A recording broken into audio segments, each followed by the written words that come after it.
Today on MuscleCar, we show you how to convert an external fuel pump setup to an in-tank juggernaut that'll keep your power plant from ever getting thirsty. Then some metalworking tech as we do a hard-to-detect patch panel on a door skin. And finally, 3 different ways to personalize your glass for that one-of-a-kind look.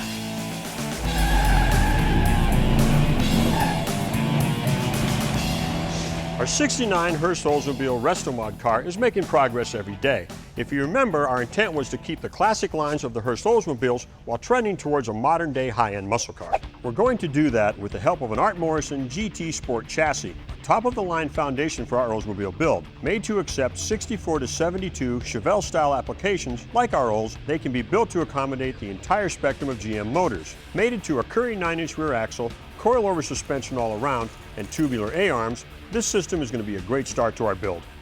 Of course, besides the fact that we want this thing to handle like a slot car, we also want it to be able to hold up to the power plant that we're going to toss into it. That power plant is a 454 LSX from Chevrolet Performance. Like the classic big blocks, it's a 454 cubic inch iron block. But with modern engineering and an 11-to-1 compression ratio, your pappy's old tow truck motor probably won't hang with the 620 horsepower that this thing will produce right out of the box.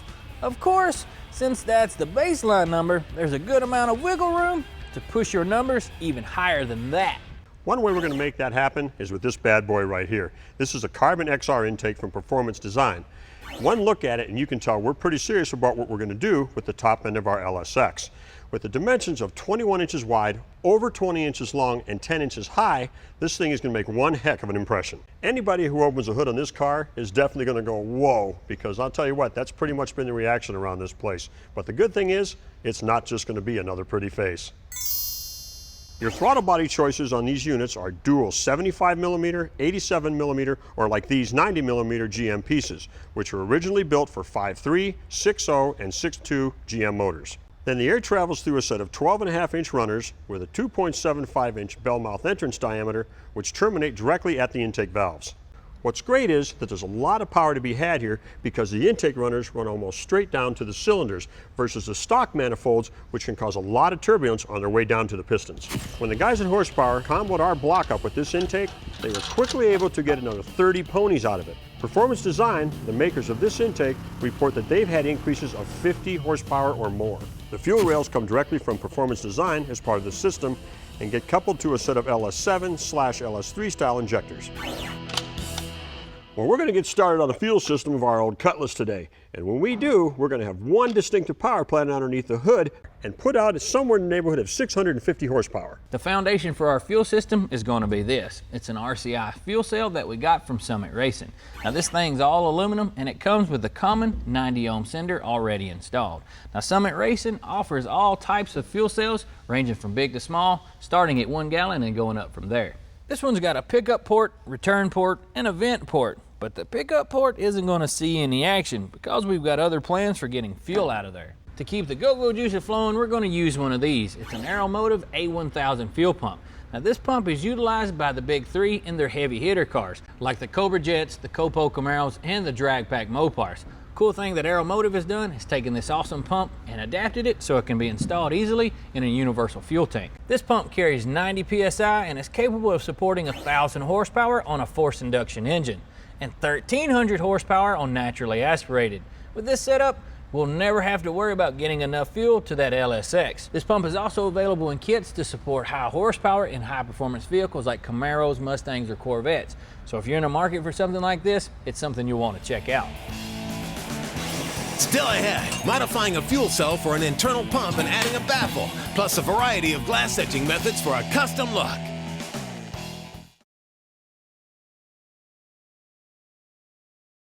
Well, we got our tank stripped down, ready to cut into it to start making room for our new pump. Just need to make a few measurements to determine the location of where we need to cut. So the top of our pump is about 4.5 inches, so half of that would give us 2.25. But I want 2 inches of clearance from the side of the tank, so I add that back to it. That's where our center would be.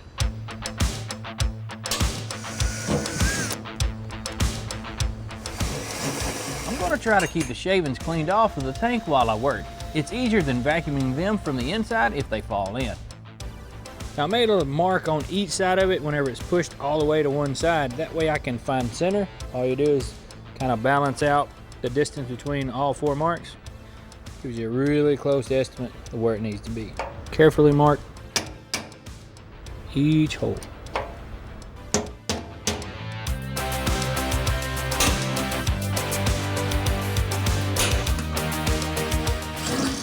I'll make 2 initial holes that can be used to align the top of the pump and keep it stationary, so that I can mark the rest of the holes and they'll all line up real nice.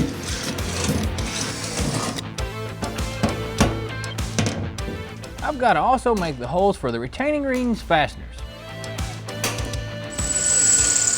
It's a matter of 2 more holes, but these have to be countersunk so that the ring screws will be flush on the top of the tank. With our mounting holes all done, we're ready to move on to the next step, and that is installing a baffle. Now, it's not really mandatory, but it is highly recommended, because without this, you're going to run into premature failure, because this pump needs kind of a surplus of fuel around itself, because otherwise it'll run dry and then just mess up on you. The way that I'm planning on attaching the baffle to the tank is by drilling 2 holes on each side of the tank and then simply plug welding them.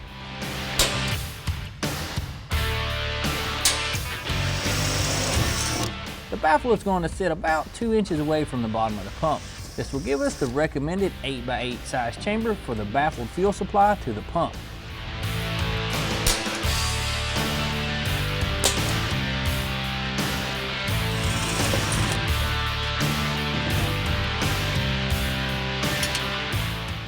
Now with a baffle, you want to make sure to put a small hole or a notch here on the bottom of it. That way, if your fuel level is lower than the height of the baffle, it's got a way to get in there to the pump.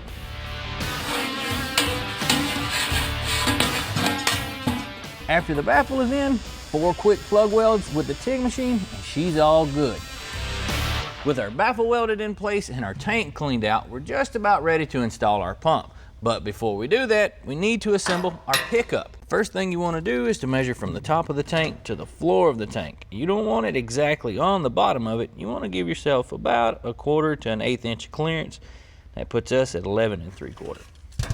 This is the part of the pump that I was referring to as being adaptable for different setups. The pickup tube comes with extra length that you cut to size for your specific tank. Make sure you account for the size of the fitting that screws onto the pump, and this pickup filter assembly, which will do a nice job of keeping any debris out of your pump. With the retainer ring in place, lay down the gasket, slide in the pump, and tighten down your screws in a star pattern. Pump installed. Stick around to see how to make a stealth patch repair that makes your ride as good as new.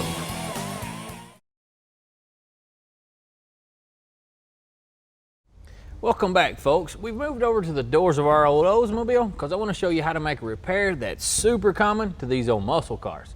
The front corner has started to rot away, and if it's left unchecked, then the problem will continue to make itself worse until you find yourself needing an entire door. We're going to show you how to fix it, and pretty much all you're going to have invested in it is the time to do it. My plan is to cut out just above this rotten spot and right across this edge. There's a reason for that. We're able to save this inner lip, and doing that, once it's ground down, it'd be really hard to tell there was even a repair made.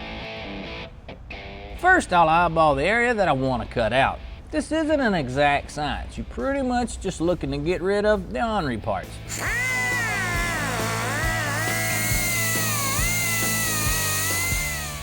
I'm trying not to mess up my patch so I have a good template to make it. With my bad spot cut out, I got to do a little bit of grinding and then follow it up with some wire brush on top of that rust, and then treat it with some Extend from Loctite.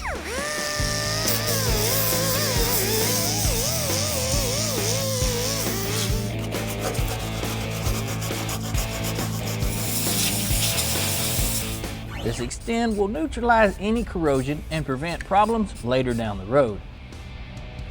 I'll use the piece that I cut out as a template for the new metal that I'll be plugging into the hole.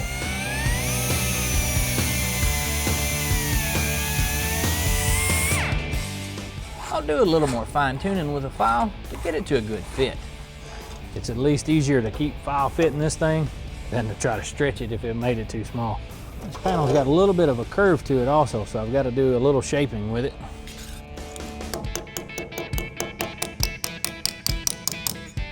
Now with this big heavy table that I got and just a light tap of a hammer, you can hold it up just on its edge and move the hammer across it. And you'll slowly put a curve into that piece of metal.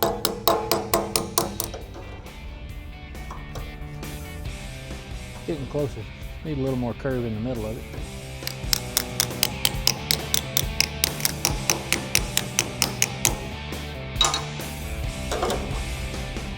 Just about there. Now you can use a pair of tin snips, a die grinder, or even a file. I like a file because it's a little slower, but it's a lot more precise.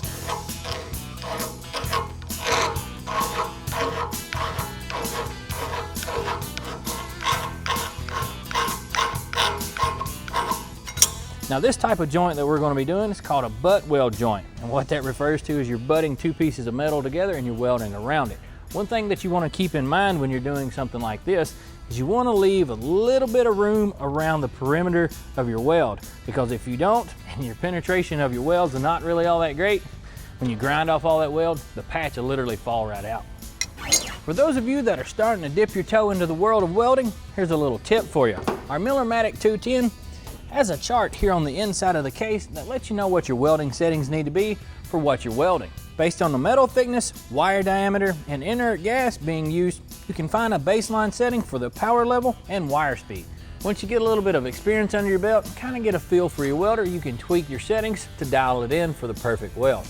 We're ready to go ahead and burn in our little patch, and if you was to stretch all that welding out, it'd be better than 10 inches. So we need to make sure that we don't put too much heat in our panel, or otherwise we're running a risk of warping it all up.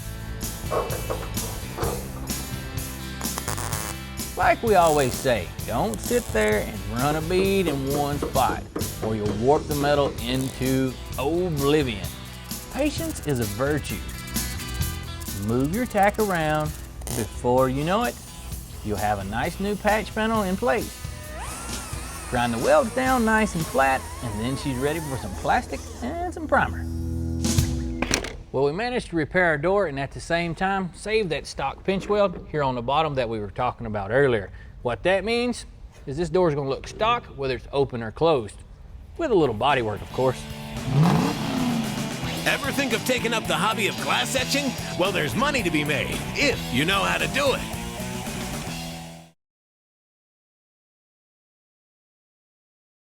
Hey guys, I want to take a second to show you something Tommy did on Old Project Business Time that's pretty cool, personalized the car and brought it up to that next level.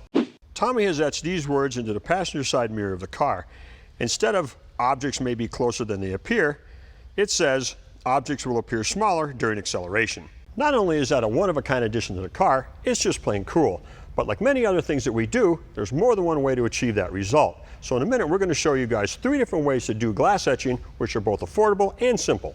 Back when a few more of the hairs that lay on my back were up on top of my head, I used to have one of these $20 engravers. I'd go to car shows on the weekend, plug in my extension cord, make a few extra bucks.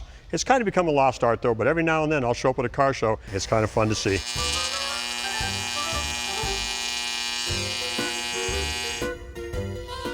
Before you grab a lawn chair and camp out at your local car show to make some extra cash doing this, you'll want to spend a good amount of time learning how to do it.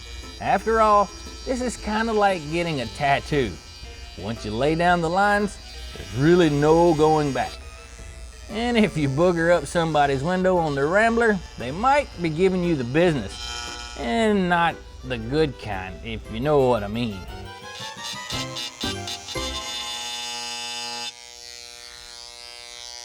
Well guys, there you go. There's a quick example of how you can etch glass with an electric engraver. Tommy's got a couple of other ways he's going to show you, which are just as easy and just as effective. I like that bear right there, bud. Yeah, you think? It's not too bad. Now, another way you can do some glass etching is with a chemical. Now, if you're a little bit worried about your artistic skills, you can do it with a vinyl decal.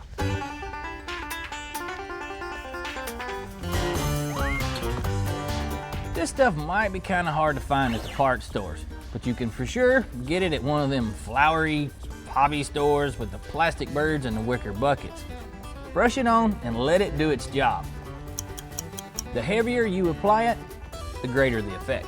I got a handy dandy bucket to wash it off with.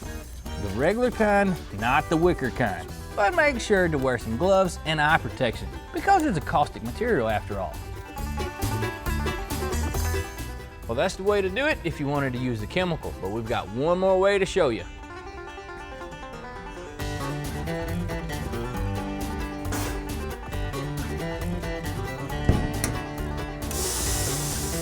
This is pretty straightforward, but if you want to do this, you want to turn your blaster way down so you don't blow the mask plumb off the glass.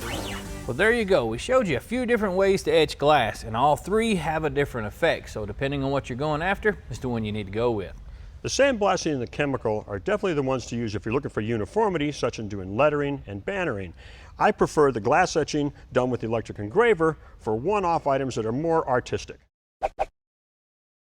If you've got any questions about anything you saw on the show today, Go over to PowerBlockTV.com.